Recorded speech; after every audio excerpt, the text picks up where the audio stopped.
At ang ating for today's video mga mare ay ang huling araw nga namin sa may isla. At kinaumagahan nga ay nagluto na nga ng almusal itong aming kumpare. Para daw makakain kami bago tumawi doon sa may bayan. Napaaga nga ang aming paggaya kaya kumain muna kami dahil mga 7 AM pa naman yung first trip ng bangka. Napakaganda nga ng ambience ng isla kapag ka mga ganyang oras.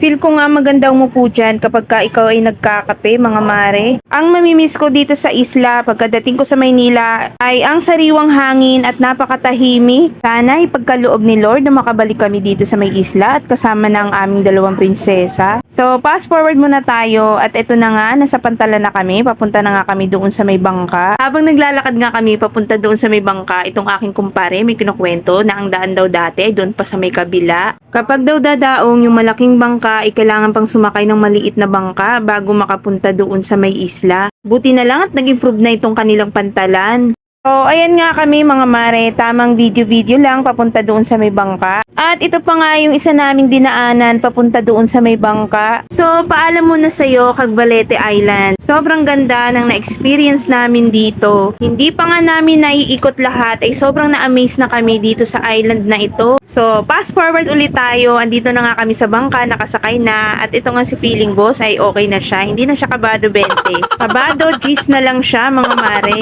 At ayan nga ako, feeling turista, pagbigyan nyo na mga mare, minsan lang naman tayo mag-feeling. At ayan nga si Feeling Boss at ayun ang aming kumpare at kumare. Sabi ko nga ay mag-hi sila sa vlog ko. At mabilis nga lang yung pagkatawid namin sa may bayan. At pagkatawid nga namin sa bayan, ay gumala muna kami sa may seawall. At ayan nga ako, tamang practice lang ng mot-mot. And yun nanibago nga ako dito kay mot-mot. Hindi ko na nga pinilit mga mare, baka maibangga ko pa itong aming mot-mot. At baka nga maging kabado 20 na naman to si Feeling Boss. So ayun lang, pinaandar ko lang siya ng konti at itinigil ko na. At ayan na nga, tamang rides lang kami dito sa may seawall. At kapag nga daw hapon ay maraming namamasyal dito sa kanilang seawall. Napakaganda rin talaga ng Mauban, Quezon Province. So ayun nga, pagkatapos ng lahat ng yan ay back to reality na naman. Lalong-lalo na at balik eskwela na naman ang aming dalawang prinsesa. Kaya magiging busy na naman ang inyong kumare, mga mare. So ayun nga, sobrang nag-enjoy nga kami talaga dito sa aming naging rides. At pagkatapos nga naming mag-rides dito sa may seawall, ay pauwi na kami papuntang Maynila. Mga 6 hours din namin babiyahiin.